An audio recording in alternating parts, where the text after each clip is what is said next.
Welcome to the Be That Healing Girl podcast. And on this episode, we're going to talk about the hard truth why you still overthink even after all the work you've done. Okay. And so I get this so deeply. You have spent a lot of time and energy and resources on changing, right? Journaling, podcasts, sitting on a couch, not shedding a tear, talking about your family history, right? You probably know your attachment style, your triggers, your patterns, and it's not just frustrating anymore. I know this, it can get to this point. I know exactly what the heck is happening and I cannot stop, right? Because you might be able to be in the overthinking spiral and name it, but you still can't stop it. Okay. And I think that one of the hardest things about this is that the more you understand overthinking, and I see this a lot, the more confused you are about why it won't fricking stop. And you are and have become more educated about your anxiety more than most certainly. And you are also at the same time more stuck than before you knew any of it, right? It's like now you know it and now you're frustrated and you know it, but you're not, and nothing's changing, right? And I know there's a lot of feeling of like, why isn't this over yet? This should be over by now. I want this to change. And you are exhausted from trying. I really know that and feel that whenever I see clients come to me. Like, y'all are just, it's hard, right? You've been trying so hard. And it's really starting to feel like knowing everything and changing nothing on its own is like a type of a prison, honestly. It's like a prison of your own making. So if that feels like I get it, it's because I really do. And if that sounds familiar and you're new here, my name is Claire and I'm a relationship coach and I love helping high achievers with receipts to prove it. Your careers are crushing it. That while you are really doing well in your career, you might and are very much struggling in your romantic arena with your anxiety. You tend to overthink a lot.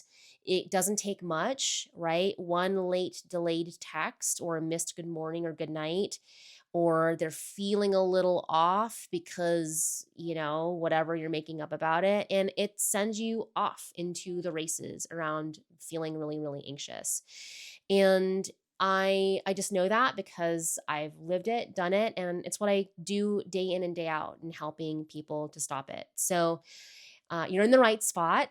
And I also want to say thank you so much for hitting the 5 stars. It means so much for you to just give me a little high five on the podcast. Keeps it going.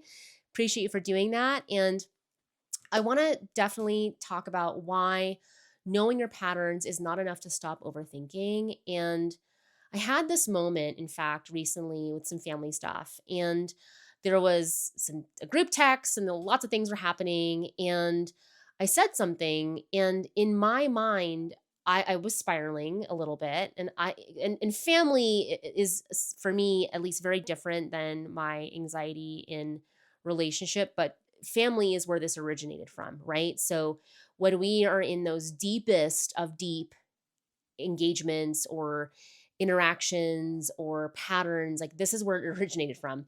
So for me, things like, for example, with my family, it is those patterns are really hard to shake off. And one thing that I noticed is that it was really, I was knowing exactly what was happening in my brain. And I still was like, wow, I feel really intense right now. It feels, the pull is really strong. And so we're going to talk about that today and how it feels so powerless.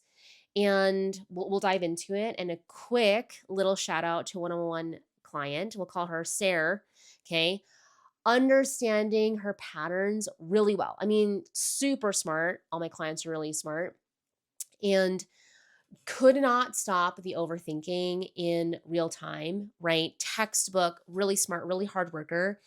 And similar to her, had a lot of family kind of things going on and really was in deep people pleasing mode before really kind of wanting to make sure her family was good, seeking reassurance. And one thing that we work through in her deepest of patterns is she had a family reunion, in fact. And instead of kind of defaulting to her normal, oh, it's fine, no big deal. She actually got really vulnerable, said her piece, and was met with a lot of love. I mean, can't always guarantee that that happens, but had an amazing outcome and felt more connected to her family, more stronger with these family members, and it was really amazing to see. And her confidence in that and her ability to feel just so how do I want to say this? Connected, grounded, and true to herself. That was for sure the thing that we noticed was coming up for her. Super proud of her. Love that. We love to be able to not people please and say the thing. Say that when things are hard, this doesn't feel good. Love that. So I was also reflecting on an overthinking loop that I experienced recently, specifically in the spring when I saw my dad, who I've been in no contact with for 11 years. And talk about the the source and like the real originations of, for me at least, well, both with my mom and my dad, but there was a huge overthinking spiral loop for me this spring, and well, opportunity didn't take it, but I still really felt at the mercy of, wow, I wanted to think about our interaction and what it was going to be like and what do I want to say. And I noticed in myself that I knew, well, first of all, I knew better, right? I could kind of see myself wanting to have that temptation. And the reality is there was something so much deeper activating for me. And I'm so glad I had that opportunity. And it was way deep, right? These family connections are super deep. And this is exactly kind of what I want to talk about today because I know, okay, it's good. And moving from an anxious to secure attachment, it doesn't mean that we don't get triggered. Okay. And maybe that's another topic for another day, but it means we're able to navigate them differently, navigate them better, quote unquote. And so I talk in patterns, right? We're pattern exposing. And so there's a loop that happens. So there's, okay, you might be in that moment of a trigger and you're saying, okay, I'm overthinking, right? I know I'm overthinking, right? So there's I'm overthinking. I know I'm overthinking. Then the next layer is I know why I'm overthinking. Okay. And then I'm still over freaking thinking, right? You just added knowledge to it. So maybe before you knew that you had anxious attachment, you're like, you might have a level of self-awareness. You're like, well, I'm spiraling right now. This is not normal. This is not me. And then this whole vicious cycle happens where you're like, I didn't want to say that. I didn't want to send that 13-page text. I didn't want to talk about the thing that we agreed that we had closed, but I couldn't help it, right? And then it's like brrr, downward we go, right? Downward spiral, not just overthinking spiral, but overthinking, downward spiral, all that. And so the thing is when we're like, I'm overthinking. I know I'm overthinking. Why am I overthinking? Basically you've just added the knowledge and the pattern doesn't care. The pattern doesn't give two flying flips that you know that it's happening. Pattern doesn't care, right? And I know, and I used to say this too, and I'll admit this to this, and I know it's easy to think that awareness, being aware that you're doing something, is it's an important first step, but it's not the only step, right? But it's also where most people get permanently stuck. They're like, I know this about myself, right? I know this. I know that I'm anxious. I know that I have relationship anxiety. I know. But then they just stay there, right? They just stay in that stuck loop. And then you might be and are probably, honestly, it's love. I'm talking to you. Like, you're probably stuck there. Okay. You wouldn't be listening this far, 9 minutes in, if you weren't.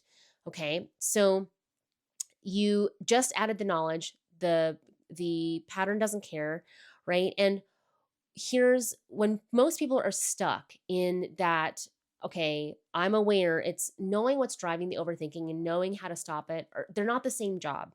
It's totally different jobs. And the longer you sit in awareness without changing it, so I have a firm belief that we reinforce it. I've just seen this again and again. Like, we kind of reinforce all the negative things that happen with overthinking. And it also becomes harder. The story and the narrative and your thoughts, your reactions become more practiced, right? And I don't know if that makes sense, but like the more you practice something, the better you're going to get at it. So you essentially become better at being anxious in that way, right? So you start to believe in some ways, this is not a good thing, but we start to believe that what you're doing isn't working, or worse, that you are the problem. You actually might start thinking, there's something broken inside me. I'm broken. I'm messed up. I'm effed up. And that other people heal from this. And,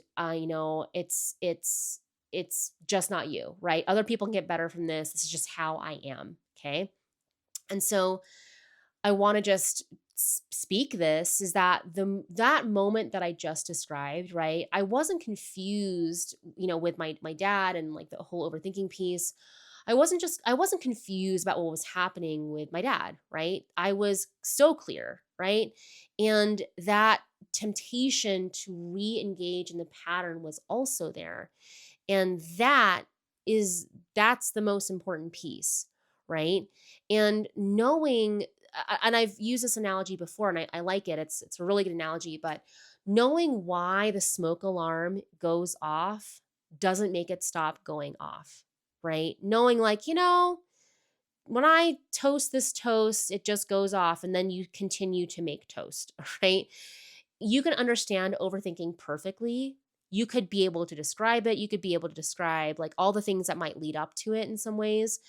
But again, understanding overthinking perfectly does not rewire it. It doesn't actually change it, right?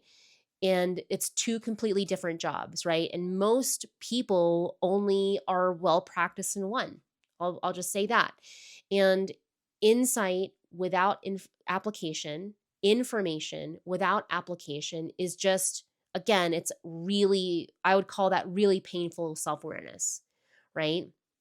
When you know enough to be dangerous, but you don't really do anything about it. And I'm not minimizing or diminishing, like, yes, journaling, great.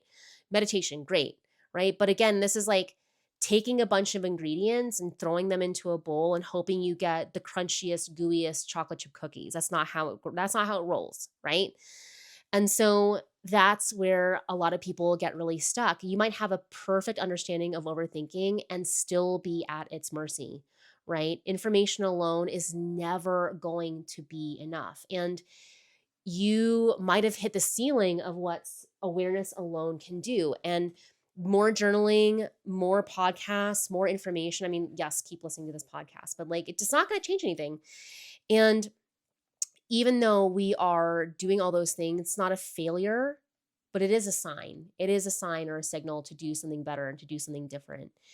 And when I was thinking about Sarah, okay, when she stopped trying to understand more and started doing something different, that's literally what coaching is all about, doing something different, changing behavior.